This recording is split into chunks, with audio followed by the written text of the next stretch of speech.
Father, giver of daily bread, blessing our hands and covering our heads. And we see this glorious transition. The Word became flesh and blood and moved into the neighborhood. We saw the glory with our own eyes, the one-of-a-kind glory, like Father, like Son, generous inside and out, true from start to finish. John 1:14. In the New Testament, we witness one of the most powerful events, where holiness meets flesh through Jesus Christ. In the Old Testament, the glory of God is seen through the pillar of cloud and fire.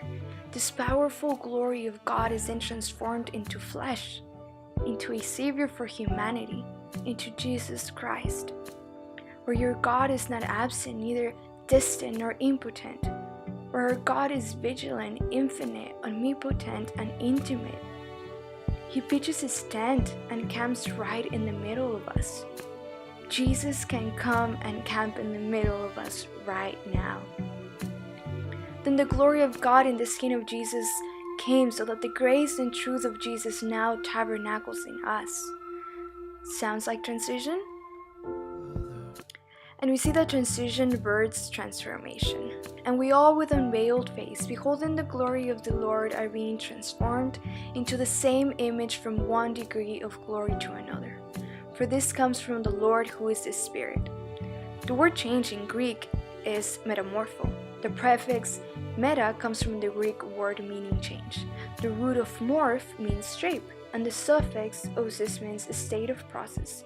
The process of metamorpho and transformation results in change of appearance, character, or shape. What if this meaning of being refined is a process to behold His glory? What if being refined is full of little and big transitions? The Apostle Paul highlights this truth again in the letter to the Romans. Do not be conformed to this world, but be transformed by the renewal of your mind. By testing, you may discern what is the will of God, what is good and acceptable and perfect.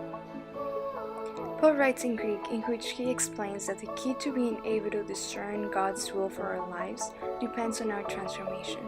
If we are willing to accept this transformation, we will know that God's will is good.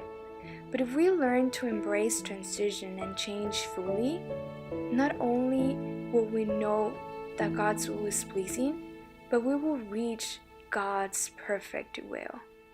And this is why transformation is so important.